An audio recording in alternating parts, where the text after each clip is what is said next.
My dear friends, welcome to Rajashekar classes on Applied Data Science with Python. This is lecture number 535.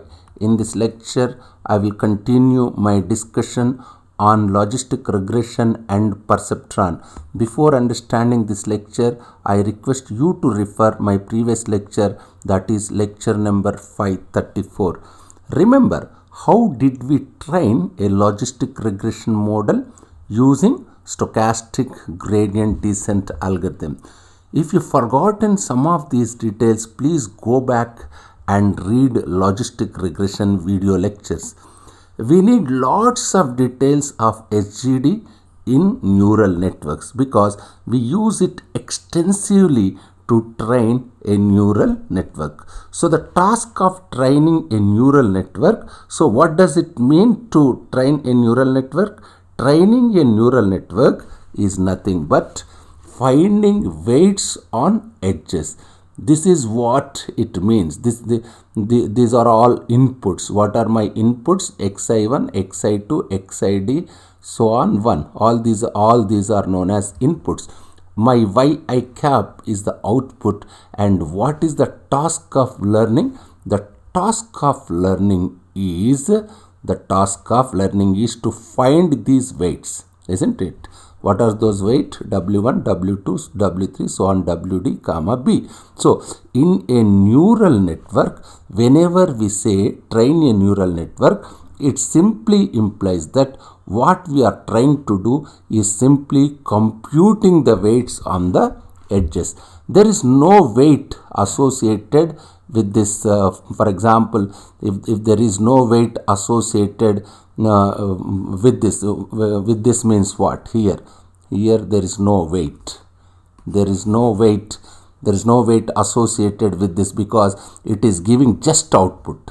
It is giving just output, isn't it? Just output here. Very simple concept. Now let's understand what is Percptron. So what did we do now? We present logistic regression model with a simple neuron. When we represent a neuron, what did we do? The only thing we did was we made activation function. We made activation function as a sigmoid or logistic function. That's what it is. Now let's revisit the concept of Percptron. Percptron as an idea was created in 1957 by Rosenblatt, and the idea is very similar to logistic regression with slight difference. So a simple Percptron looks like this, isn't it? A simple Percptron looks like this. We have a function. Here. You have inputs here, xi1, xi2, xi3, so on xid, and you have constant. Of course, you have a constant input 1. Your inputs xi1, xi2, xi3, xid1, and you have weights here, w1, w2, w3, so on wd, comma b. All these are xi1, xi2 are input to the neuron, and these and what is the output here? Let's call it is output as yi cap. And the only difference between logistic regression and Percptron, the only difference between logistic regression and Percptron is just the activation function. This is called, what is this? F is called activation function, isn't it? The activation function in a Percptron is f of x equal to 1 if w transpose x plus b greater than 0, 0 otherwise. This is the activation function. We had activation function as sigmoid in logistic regression. In Percptron, the only thing that changes is an activation function. If the activation function f of xi equal to 1 if w transpose x plus b greater than 0, 0 otherwise is this. Remember, what is this function saying? It is saying output 1, isn't it? It's saying output 1 if w transpose xi plus b is let me show this one once. Activation function in logistic regression is, what is the activation function in logistic regression? It is sigmoid function, isn't it? What about this activation function in your perceptron? This is activation function in perceptron, isn't it? Actually, if you observe carefully, what it is saying, output 1. Yes, output 1.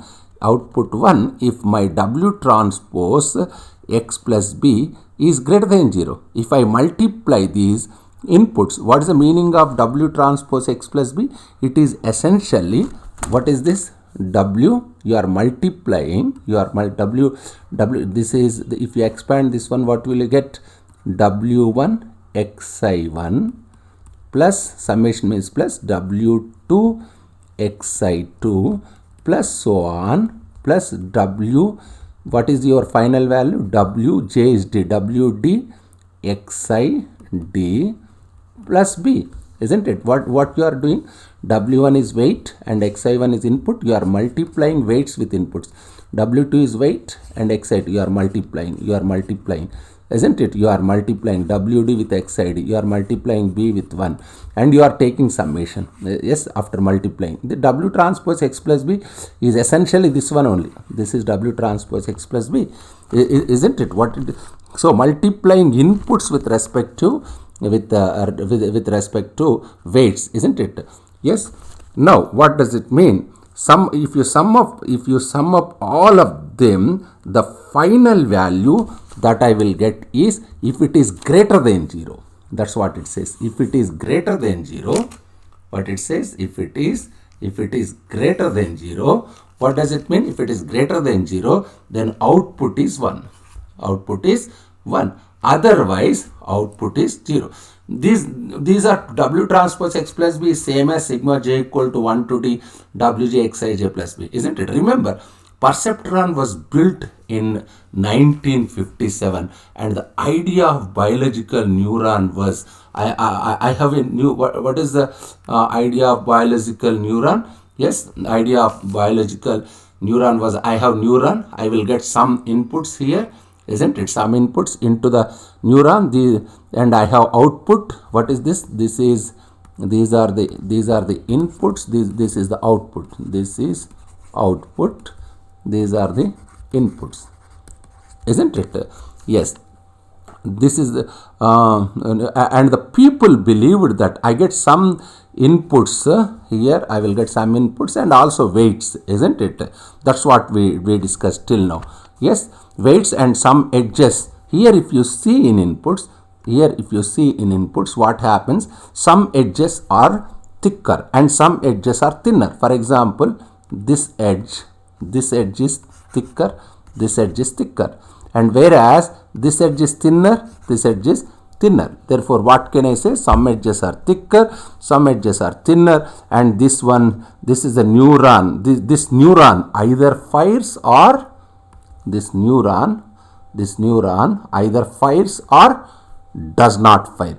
If it fires, means it is generating a value of 1, isn't it? If it doesn't fire, it generates a value of 0. This is the most simplified model of any neuron. This is the Percptron. This is a Percptron model that which is simplest one. So what does it say? This is simply saying, again, this is also a linear classifier. A perceptron, I can say a perceptron is also a linear classifier. You can also understand perceptron from geometric perspective. Suppose if you have a bunch of points like this, a bunch of points here, let's assume you have some positive points. Let me say these are positive, I have positive points and I have negative points. A perceptron is also trying to find a line, because look at this function f of xi equal to 1 if W transpose xi plus b is greater than 0, 0 otherwise. So this is what is my W here? This is my W. Just observe. This one is our W. Yes, this one I can say, let me show like this. This is my W. This is your W, isn't it? This one is your W, isn't it? All these points belongs to class 1. Which points belongs to? These points belongs to class 1. These points belong to class 1.